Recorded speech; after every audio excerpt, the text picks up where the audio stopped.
One of the things I always get complimented on is on my plants. How do I get them to look so good and healthy and grow well?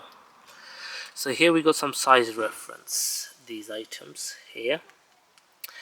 Now, this is a basic rule for pretty much any hardy perennial plants, especially if you have them in pots. What you want to do is divide them, move them around, give them a new pot, and so on, and that gives them a little bit of a shock, new nutrients, and boost to grow well. We've got Echinacea here, this color, and this one I believe is called the white swan. This is a 1-year-old plant. This is 2 years old. That one there in a 4-liter pot is 3 years old, and this massive one, the 10-liter pot, is 4 years old. So this is what we're going to do today. This plant is going to go up into that size pot, that one's going to go up into that size pot, and this one is going to go up into a similar size pot to this one. And this is how you give it the boost and nutrients to grow well. Today is actually the 30th of August, so let's say the final week of August. The compost I'm going to use has 3 months of nutrients, so that's September, October, November. By that time it's frosty, cold, and the plant has gone into dormant state, and next year you've got hardly anything to do and the plant will be really healthy, full of nutrients, and it's conserved and reserved all that energy to giving you lovely lush flowers like this. Look at that, that's 4 years old. How beautiful is that? Let's go ahead and show you the repotting. Just a quick, and this is a job you want to do now for pretty much any hardy perennial plants, herbaceous plants that you keep in the borders or pots.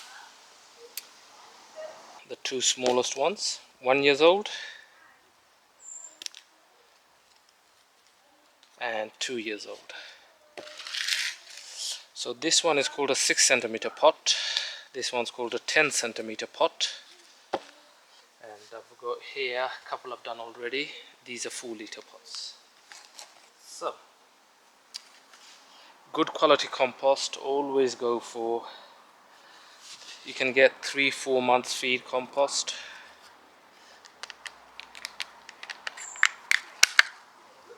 Lovely root system.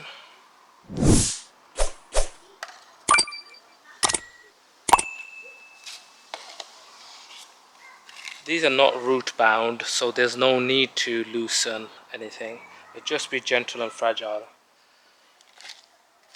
You want the current height to be slightly below because winter's coming, and that'll give you a little bit more protection from the frost. There. So if you'd like to buy me a coffee, the link is in the description. Thank you so much. Then I can do more and bring you more content and more videos, and hopefully the channel can grow. Thank you for that. Make sure the compost you put in is nice and broken, not big lumps, so it helps the roots. And there we are. This plant is happy for until next spring, when I'll start feeding it. If I see next spring, late spring, it's outgrown this pot, I will be ready to repot it into a larger pot. There we are. But the main thing is it's gonna get feed for the next 3 months all the way to spring and really be healthy and strong for next year. So that's 1-year-old plant now, a 2-year-old plant. So this is 2 years old. Nice roots, and again just below the current position. a little bit more. There we are. And just fill. Now, really important, everybody. This particular plant loves sunshine. So you gotta make sure you put it in the sunniest position you can for the next 2 months. This will give it the extra boost, and you're actually cheating for the roots to start take. Do not put plants that love sun at this time of the year in the shade. So you can actually move it around, follow the sun, and you can actually cheat.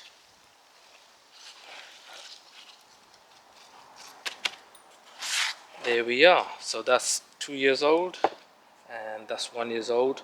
Moved up from this one to this one, and from this one to this one.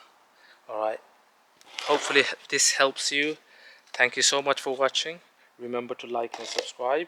So this is one of the jobs you can do now to get healthy plants for next year. Healthy, strong and vibrant. Catch you on the next video. Bye for now.